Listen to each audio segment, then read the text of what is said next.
real-time digital signal processing lab class, and this is lecture 5, part 2. So in part 1, we talked about convolution and its connection to filtering. This is how time domain filters work. So we'll proceed with looking at the analysis of the filters in transform domains. So we'll move right on to lecture slide number 8. So any questions from last time?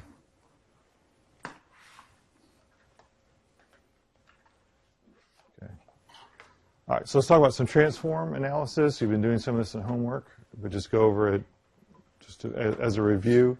So for discrete time systems, so for continuous time systems, Laplace transforms are very useful in converting differential equations into polynomials. And then we can do algebra to find out the solution, for example, the time domain response of the complete system. And we can include the initial conditions, if they're not zero, as well in that analysis.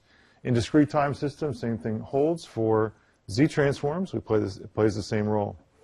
So again, I can convert difference equations using Z transforms into polynomials and then solve for whatever I want to solve for to get my hands on the output Z transform given the input signal that I convert to the Z domain. And again, I can, with the Z transform, I can include non-zero initial conditions in the analysis.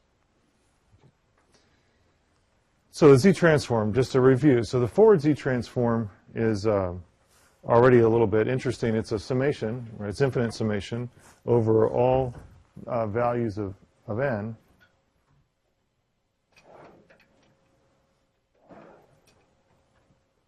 From minus infinity to infinity, and in most of our cases, the time domain waveform is going to be one-sided. Okay, so this. All right. Well, so this in summation won't be from minus infinity to infinity in many cases because h of n, our signal, will be one-sided. In the so this is in the inverse case, it's a little bit trickier. In the inverse case, it becomes a contour integration, which is pretty bizarre. So it's an integration over the z-plane, and the z-plane is complex valued. So I'd have to know a region, a contour of the two-dimensional complex plane to integrate over. And this is in our reviewing this on the next slide. This will be the region of convergence. We have to integrate over the region of convergence of the Z-transform function to get back the appropriate inverse Z-transform.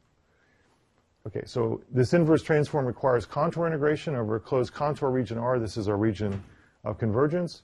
The contour integration is a fine mathematical tool, and I learned it in a complex analysis class, but we're not going to learn it here. Okay, so instead, which is a wonderful thing. I know that we talk about it in certain of our control classes. But for the purpose of this class, as we did in signals and systems, we're going to compute the forward transform and the inverse transform using transform pairs and lookup tables. Okay, so we're not going to go through the rigorous process of contour integration. But if you're so inclined to learn more about it, the math department offers a complex analysis class, and we also teach it in our control sequence, control systems theory sequence as well. Okay. Now for us, in terms of transform pairs and properties, there aren't a whole lot of them we're going to use. Okay, so I'll give you the 3 fundamental transform pairs that we'll need, and the rest we can look up, quite honestly, as we need to. Okay, so let's start with, on the left, we've got finite extent sequences.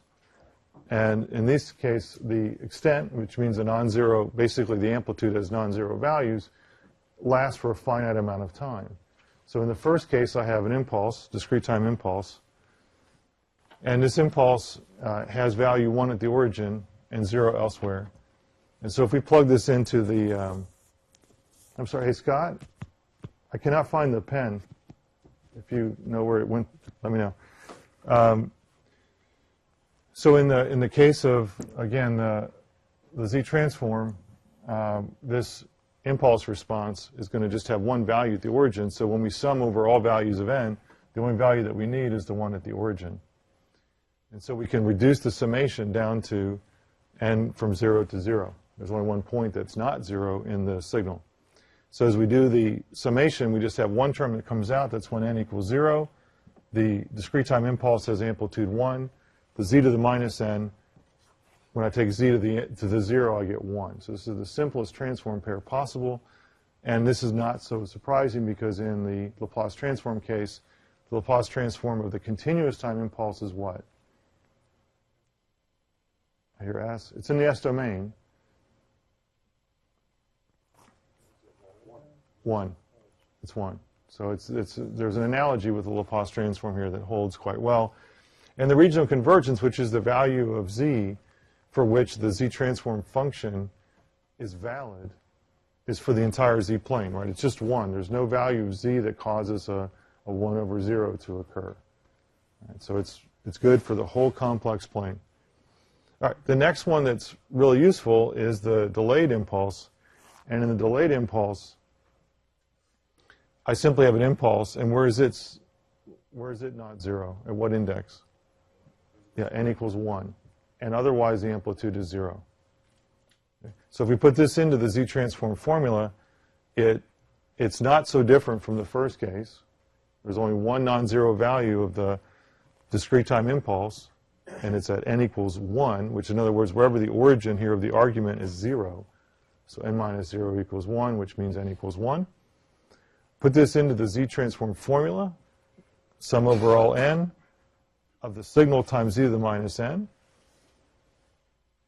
The only value that's not 0 in this product is when n equals 1. So the summation reduces to n equals 1.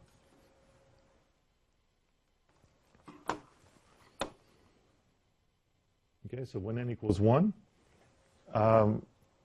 this term becomes 1, and z to the minus 1 is just z to the minus 1. So I have 1 times z to the minus 1, and the product is z to the minus 1. And this should be, this is somewhat comforting because we have represented in block diagrams the delay by one sample block as z to the minus 1. That's been our notation for that, and that is the transfer function for a delay by one sample, for what it's worth. Now, the regional convergence is not the entire z-plane because I have 1 over z, and that means that for z equals 0, I can get a 1 over 0 situation, not valid, something that's hard to deal with, I suppose. Certainly not finite. So we just exclude that point to avoid the division by 0 error. So that means that the region of convergence is the entire complex z-plane except z equals 0, and you saw this on homework problem 1.1. And you'll see it again on homework problem 2.1, which has been assigned. All right, so the z-transform then so more generally, this is just for a delayed discrete time impulse, delayed by one sample. More generally, if I delay a signal by one sample, in the time domain, the impact in the z domain is I multiply by z to the minus 1. Okay, so this is pretty familiar, again, intended for review. Now, to make it a little more interesting, we can now look at an infinite extent sequence, and now the region of convergence is more complicated. It's not any longer a matter of excluding the origin or not. It's a little more involved. Okay, so let's take a very common one-sided exponential sequence. So I have a to the n where a is some constant, could be complex valued, raised to the nth power, and I multiply it by a step function. So this is now a one-sided signal. So it decays if what? When does this decay as n goes to infinity?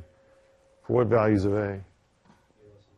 A less than 1. Now remember, a can be complex valued, so to be more complete, absolute value of a is less than 1, just to be covering all the possibilities. So yes, if a were positive, then we'd say a is less than 1, but more generally, the absolute value of a has to be less than 1. And again, this is now, what happens if absolute value of a is equal to 1? Does this signal decay with time, or grow without bound in time, or does it? Yeah, it stays. So if A is exactly 1, then I'm left with just the step function. All right, so that's interesting. So if I know the Z transform for this one-sided complex exponential sequence, I can get the special case for the step function by letting A be 1. Okay, so these are the 3 basic transform pairs we need. The rest is we can look up. So let's go through and derive this one. Okay, so we take the signal in the time domain h of n and put it into the Z transform formula. And again, we start with a 2-sided summation of an step n times z to the minus n. Now we can simplify the 2-sided summation simply because we have a step function that turns on at 0 and stays on. So u of n is 0 when n is less than 0, and it's 1 when n is greater than or equal to 1. So this step, by multiplying by the step, we really are not interested in values of little n less than 0 because the amplitude of the step is 0. So this summation has no contribution to the result. So we can simplify this down to a one-sided summation when n is from 0 to infinity of a to the n times z to the minus n. Remember, a can be complex valued, and z certainly is complex valued. So we have to be a little bit careful how we proceed from here. Now, n is an integer, which makes our life a little bit easier. So we can put a and z over a common, can put it into a common base. Remember, z to the minus n is the equivalent of 1 over z to the n. So I can take this product and put it into a common base. Now I can do this legitimately or legally or in a mathematically valid way because n is an integer. If n were, say, a half, I'd be taking a square root of a complex number. That gets complicated pretty fast. We get branch cuts.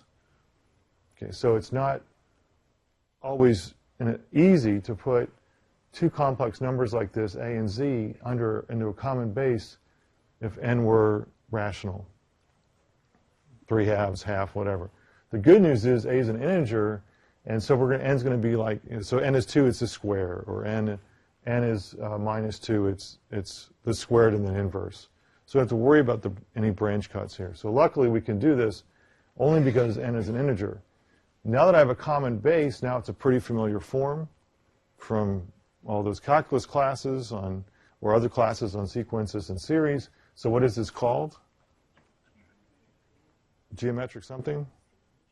Series? Good. Okay. And this geometric series will converge to a finite value under what condition?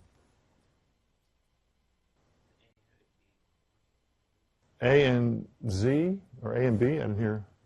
A and Z must be. A must be much less than. A must be much less than Z. A must be. That certainly would do it, but there's a little less. There's a more strict or a tighter bound, if you will, on that. The ratio should be less than that. Yeah. So the answer is actually on the slide, but just to. So what does it say? The base in absolute value has to be less than 1. Okay, so if the base were positive value, then you could say, well, a half would work, and 3/4 would work, and 0.99 would work, but 1.01 would not work, right? And even 1 doesn't work, right? If a over z were 1, this summation would not converge to a finite value.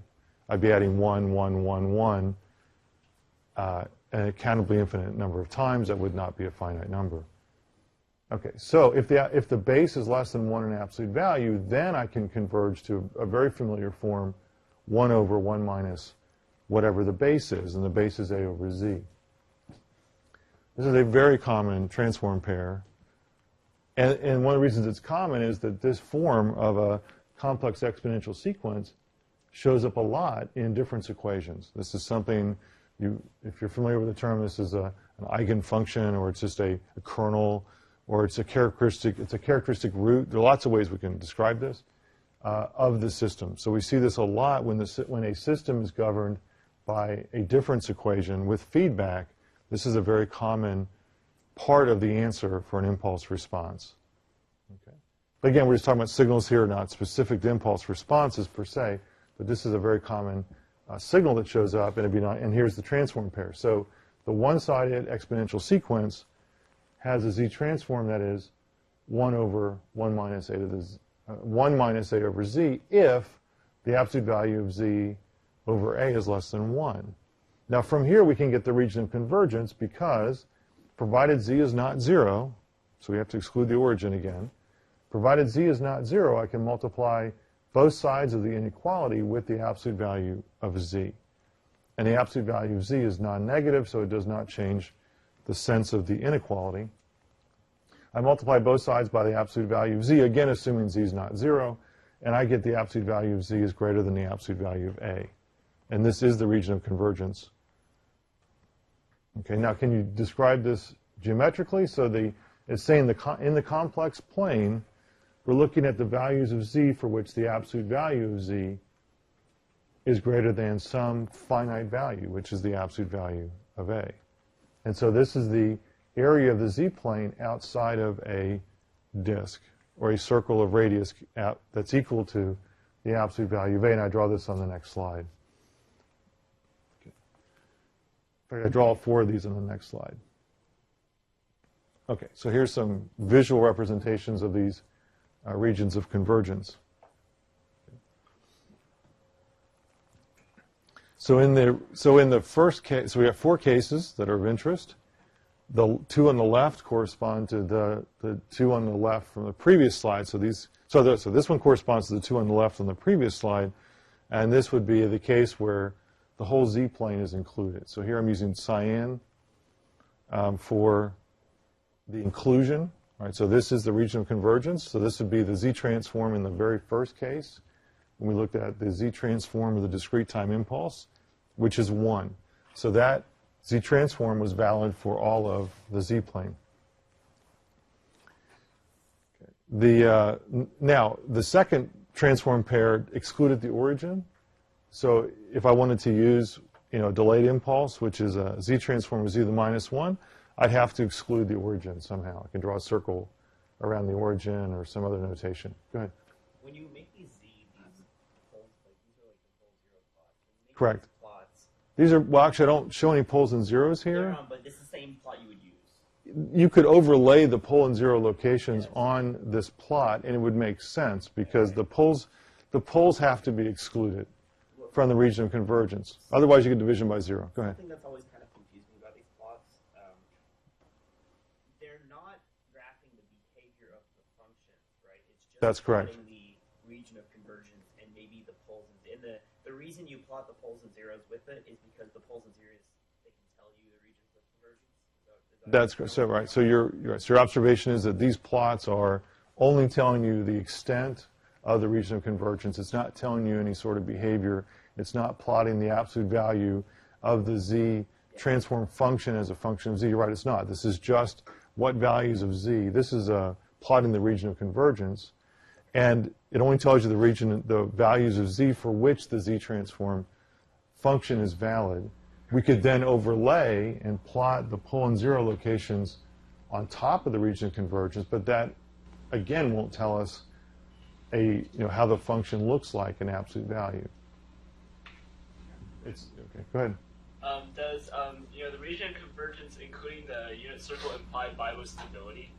Right. So now this is where this is useful is looking at the region of convergence, and we can apply what we talked about earlier, the 3 uses or applications of the region of convergence. And so the one you just mentioned is, if the region of convergence, again, which is in cyan, is including the unit circle, then as you observed it, then if this were the impulse response of an LTI system, the LTI system would be bibostable, and we'll talk about this in lecture 6 slides in more detail, but it would be bounded input, bounded output stable if the unit circle, the circle of radius 1, is included in the region of convergence.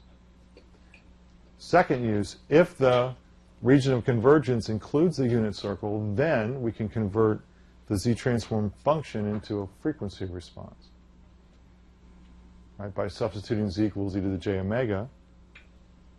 That's valid. That's very important. The third use of this region of convergence is when performing the inverse Z transform, that you get the right inverse. Okay, so different regions of convergence, if there is more than one choice, will give you a different inverse. Back to the time domain. Those are the three uses of the region of convergence. So very useful information to keep track of. It's side information that you have to keep track of in addition to the Z transform function. Okay. All right, so let's go on. So this second region of convergence was for the geometric sequence, right? The region of convergence for the causal geometric sequence. So this was for, right, so again, the Z transform for the two finite extent cases, this one, the whole Z plane, and this one, it's the whole Z plane except the origin. For this one, the region of convergence is the Z plane outside of a disk of radius equal to the absolute value of A. Okay, so again, visually, this is the whole Z plane, except we might exclude the origin. This is the whole Z plane outside of a disk of radius, absolute value of A. Go ahead. So going back to those four plots, in this case, the top two graphs would be bilostable, but the bottom two would not be. Depends. All right, so the question is, which of these plots correspond to a bibostable system? If this were the transfer, this were the transfer function, that is to say, the Z transform of the impulse response. So this one, bibostable. Yes. This one, would this be bibostable? Yeah. Well, it depends. If the radius of the disk is less than 1. Right. So the radius. So in this case, if the unit circle is in the cyan part, It doesn't have to include the entire unit circle. it has to include the entire unit circle. But again, if the absolute value of A, remember this radius is the absolute value of A. So if this radius is less than 1, Oh, so it needs to include the circumference of the unit circle. but that's it doesn't correct, not the interior. Right. You're right. It's just it has to include the circumference of the unit circle. And so you could say the same thing about the red, the one that's mostly red on the top right. Correct. If the radius of that is big enough that the blue area encompasses the unit circle. That's right. So for any of these four, we might have a bibostable system. It simply depends on, is the perimeter of the unit circle, the circumference of the unit circle, in the cyan area, and that can happen in any of the four cases. In fact, it always happens in the first case, and it may happen in the other three cases. It just simply depends on the radius of these different disks. So this complement of a disk corresponds to the region of convergence for a causal signal. The region of convergence that's the area inside of a disk corresponds to the Z transform of an anti-causal signal, where I go backwards in time from the origin. And then this ring, or annular region, or ring, however you want to call it, corresponds to the intersection of the lower left and the upper right cases. And so I take the intersection, which means I have now this is the intersection of a causal and an anti-causal component. I'll get the annular region, which is kind of interesting. So in this means, so the inverse Z transform of this would be two-sided.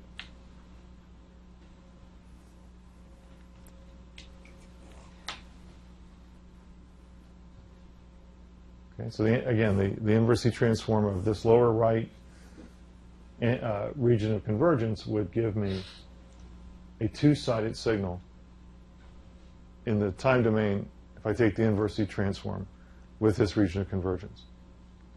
Now, for this class, we're 99% plus causal. I'll mention there are some nice applications for anti-causal processing in audio and speech processing. There are some, but that's rare, but it does happen in speech compression, for example, on your cell phones. Now, in image processing, it's a different situation. If we have the whole image at one time, I can process it in any direction I want. I can start upper left and go through the image, or I can start lower right and go through the image kind of backwards through the rows or up the column. So Imaging is a different situation if I have the whole signal in memory. Okay, but for a time domain signal, it's unusual, but it does happen that we'll do anti-causal processing. It can happen. But for this class, if we're dealing with a one-dimensional time domain signal, we're 99% causal. It's very unusual to be anti-causal.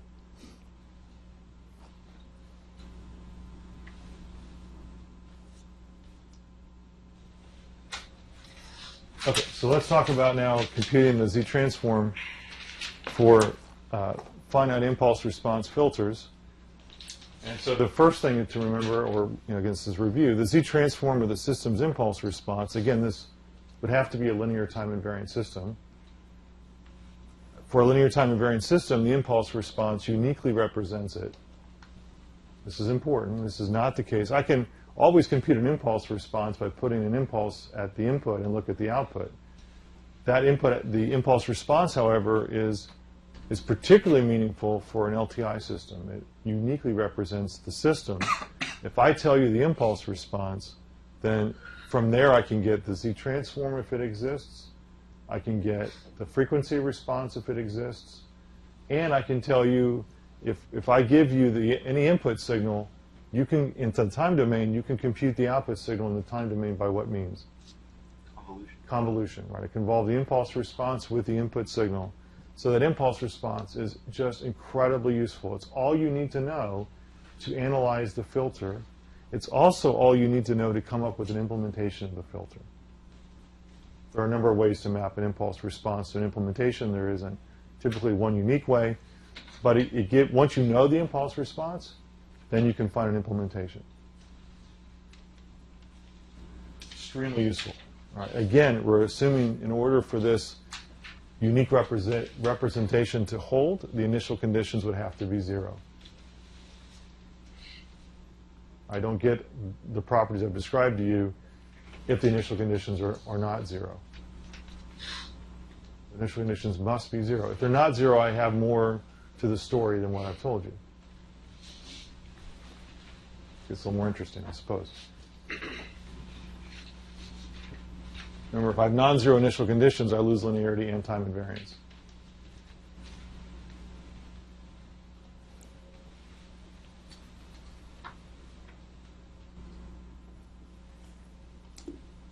All right, so let's go ahead and apply, and again, you did this on homework 1.1, and you'll do it again in homework 2.1. So an example, FIR filter with just some finite number of coefficients. Now, taps is another way to say that. And the reason we use the word tap is that we're tapping the delay line. We're tapping the amplitude values along the delay line. So sometimes you'll see the word taps. It's synonymous with coefficients. Just depends, I suppose, who's writing it. So I use both. So an FIR filter with capital M coefficients. And we solved this back on slide 5-4, so let me go back a little bit.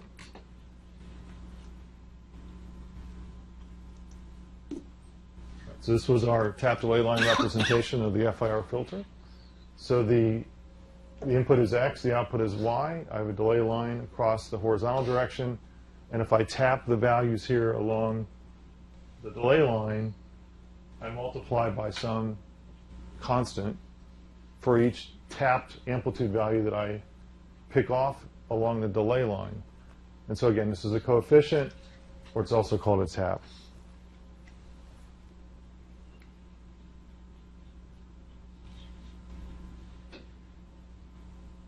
Okay, so I have capital M coefficients, right? And that kind of makes sense. It's a finite impulse response filter, so the impulse response has finite duration, and that duration is capital M samples, starting at index 0 and ending at index capital M minus 1. So if I take the Z-transform of the impulse response, again, I start two-sided, but very quickly I don't need all those points of n. I really just need to sum over the values of my signal, h of n, my impulse response, for which those values are not 0. So I'm going to sum from the origin, little n equals 0, to the last sample of my impulse response, again, which is capital M minus 1. So I expand this out, and it's just a polynomial. Just run the summation here from little n equals 0 to little n equals capital N minus 1, and I get a polynomial in powers of negative z. And you did this for the averaging filter.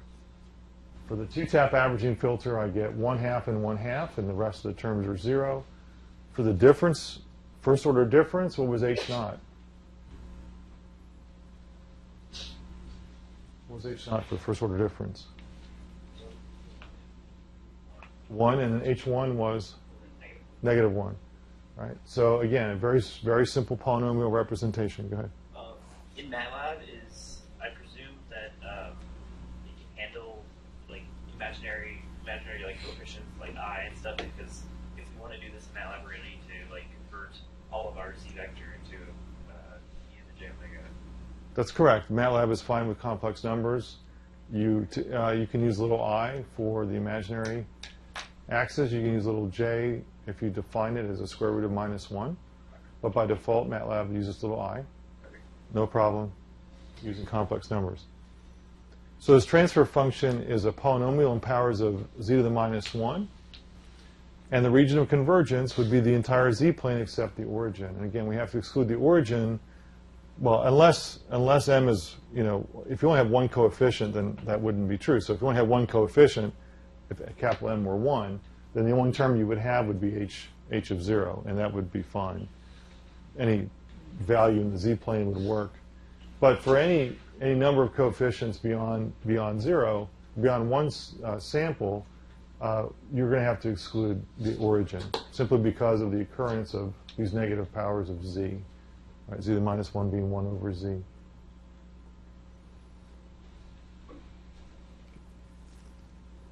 So for the purpose of, again, for a nice thing is that for analysis in the frequency domain, this is very easy to work. The FIR filter is easy to work with because the region of convergence always includes the unit circle, which means the FIR filter is what? What does that tell you about the FIR filter? It's finite in duration in the time domain. What does it tell you about stability? Bibostability. Always bibostable.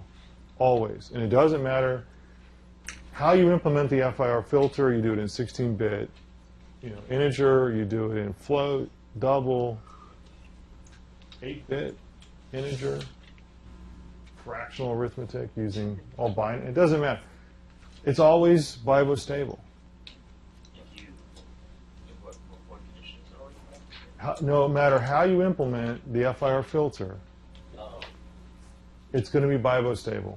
Just because of the nature Right. And the way to think about it is the impulse response is finite in duration. So any impulse that you put in is going to die out after capital M samples. It will go through that delay line and out the end of the filter. It's gone. It doesn't feed back. So no matter what you do and how you implement this filter, it will always be bibostable. This is a huge advantage for FIR filters. You will not be so lucky with infinite impulse response filters.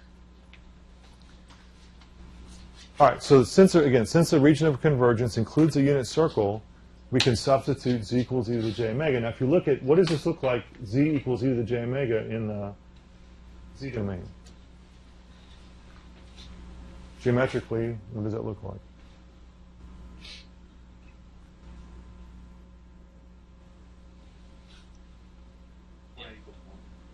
And so the radius is 1, and the shape is a circle. So this is nothing but the unit circle. Right. So omega is real valued. It's period, and e to the j omega is periodic, with period what? 2 pi. If you had to guess a periodicity, you can go with 2 pi, and you're probably good to go in lots of cases, right? So here we got a periodicity of 2 pi, which is true. The discrete time Fourier domain is periodic with period 2 pi, generally. So this shape is nothing but a unit circle.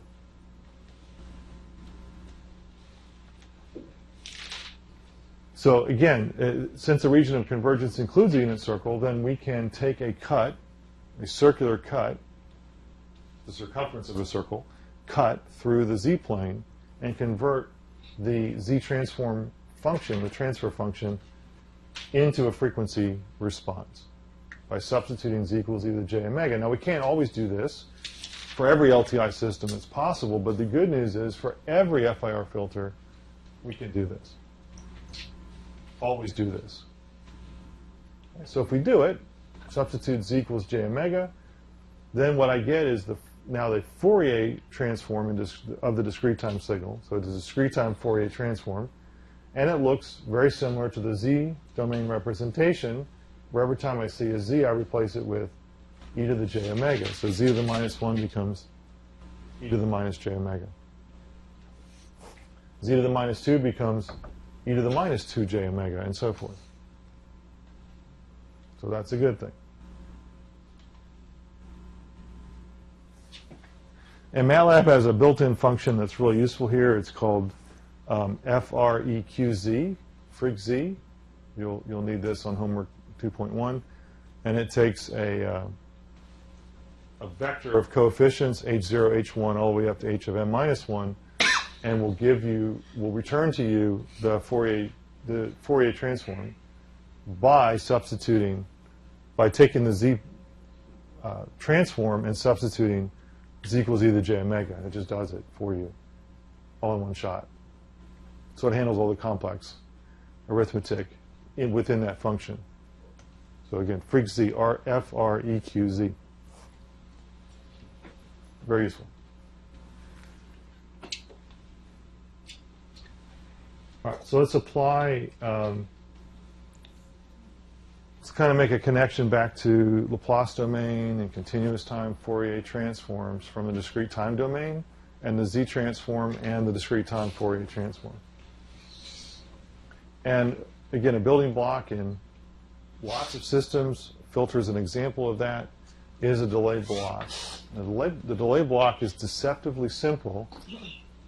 It looks trivial, but there's some hidden issues, initial conditions being one of them.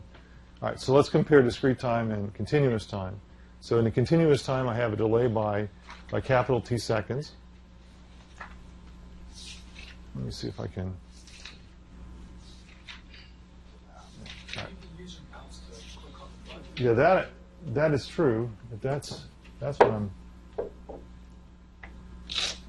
Thank you. Yeah, right. Thank you.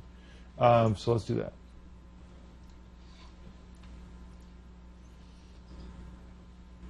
Okay, so here we have delay by capital T seconds in the continuous time domain. And in the discrete time domain, we will delay by one sample. Again, the delays will be, this delay of -1 will have the same delay with respect to continuous time if capital T were 1 second. And let's say our sampling time were equal to capital T, actually. So these two, they don't have to do this, but they would have the same meaning in continuous time if the sampling rate were equal to T. Right? So if f of s the sampling rate were 1 over T,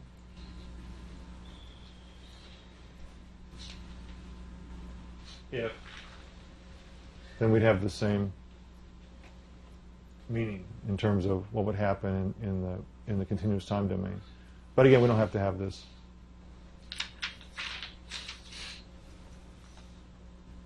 A little faster with the pen. Yeah, I think you're right. Probably it's fixed. Yeah, it was a good idea.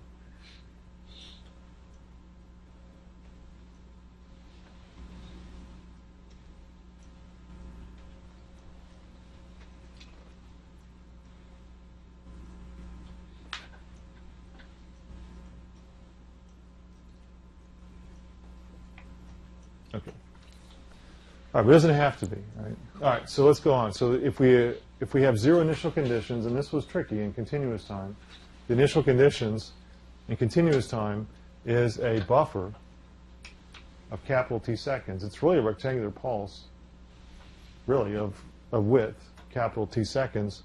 Now, if we assume that the initial conditions are zeroed out, then we do get the input-output relationship that you see here.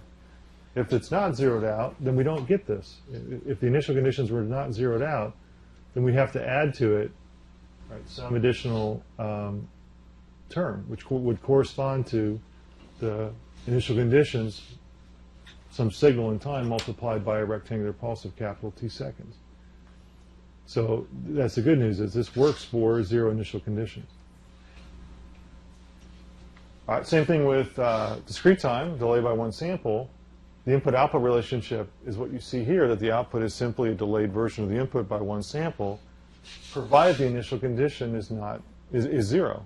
The initial condition has to be 0. Otherwise, I'd have to add a second term to this that would represent the initial condition at the point of initially observing the system.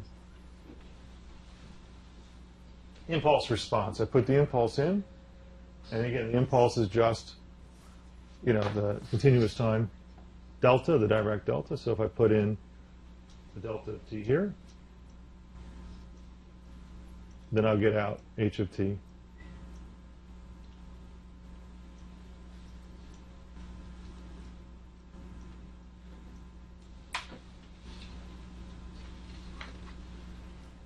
So again, if I put in delta of t, I get out h of t. So what does that mean? So I delay whatever the input is by capital T seconds. In discrete time, again, the impulse response, I put in a discrete time impulse, a Kronecker delta, and the output is simply a delayed version by 1 sample of this discrete time impulse.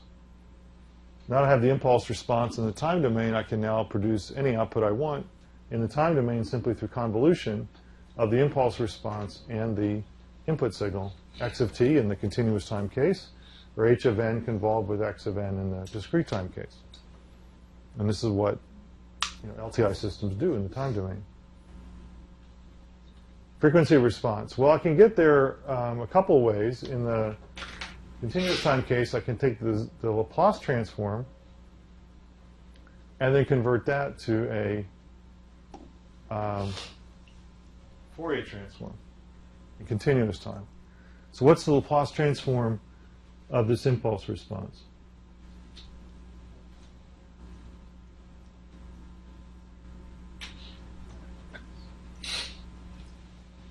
H of s is, I give you the Fourier down here. What's the Laplace? Yeah. So it's e to the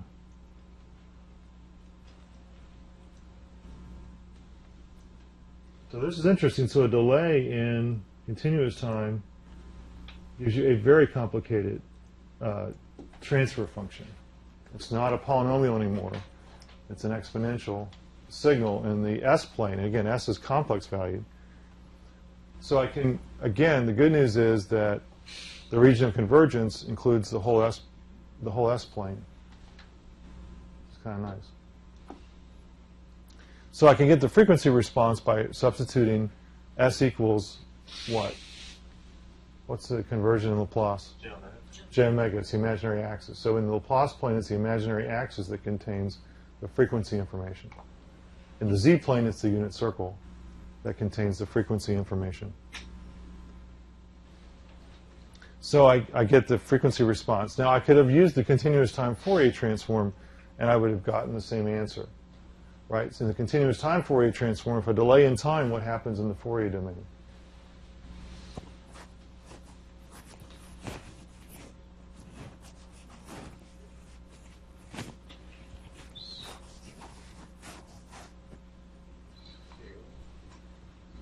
I get a scaling in the Fourier domain.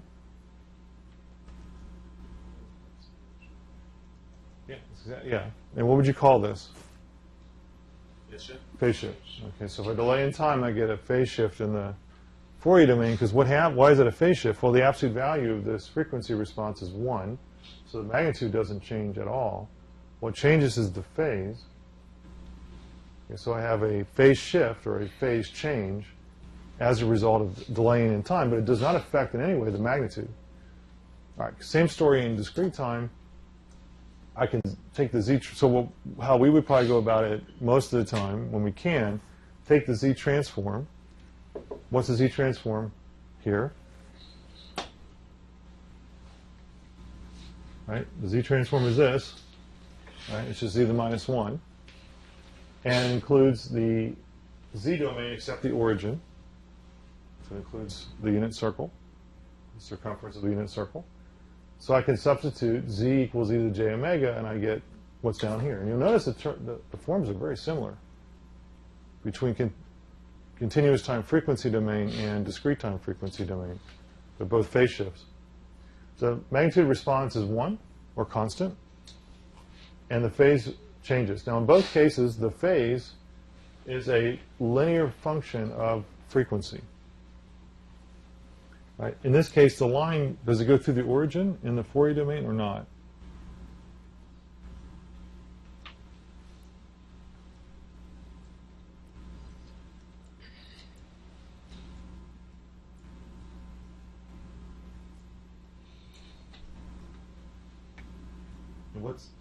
So does it go through the origin?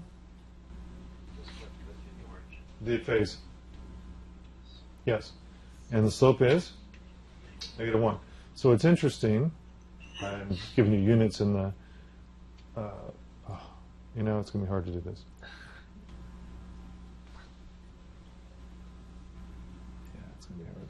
I'll do my best. All right, so it'll be a line, as best as a hand sketch will allow, through the origin with slope -1. What that tells you is if I know if the phase function is linear and negative slope, it tells me what the delay is through that LTI system. We'll need this later. In fact, we'll need it on homework 2.3. It's coming. All right, so this is important. So whenever the phase is linear, the FIR filter looks like a delay in terms of its phase characteristics. So this is a line that goes to the origin, has a slope of -1. Same thing that holds in continuous time. If your phase is a line through the origin, the phase response looks like an ideal delay, and that delay is negative of the slope of that phase. And the same thing in discrete time. If I had a delay of 2 samples, what do you think the slope would be? -2 omega. The slope would be -2, and the phase function would be -2 omega. And the delay would be 2 samples. What if the delay were a half sample? You can't do it. Sure you can. Sure you can.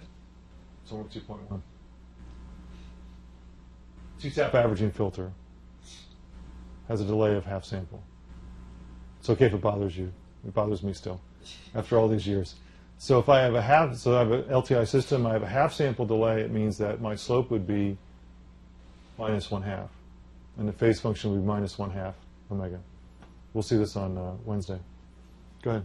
If the delay is, like, for instance, delay by 1 sample, which is more or less a constant, why is the phase, which is essentially kind of the representation, it kind of is manifestation of that delay, why does that increase or why does that change as you change the frequency? Well, it doesn't. So this is what's nice is so the phase function is changing with respect to frequency.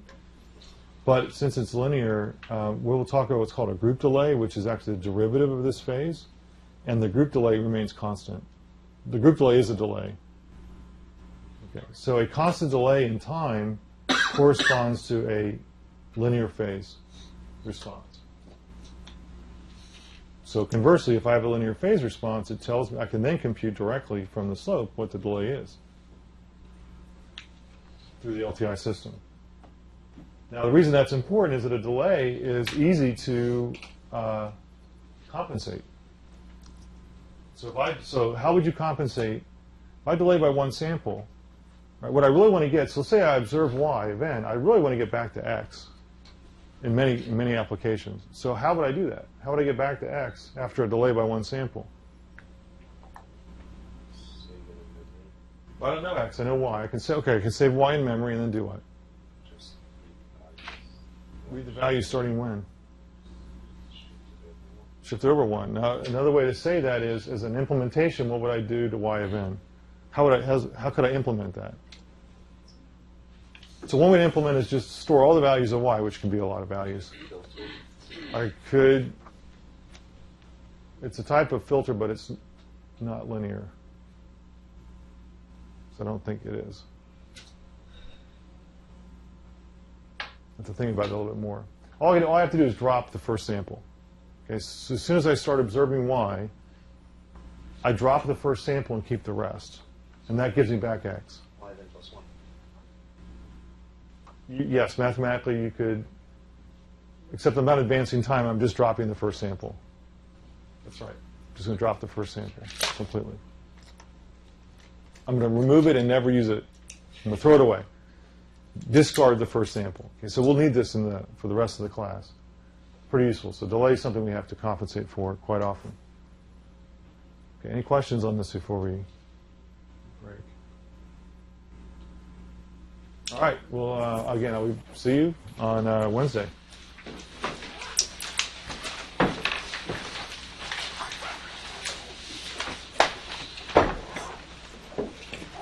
Okay, I'll be back at 1 to record Lecture 2, Part 2 on DSP processors.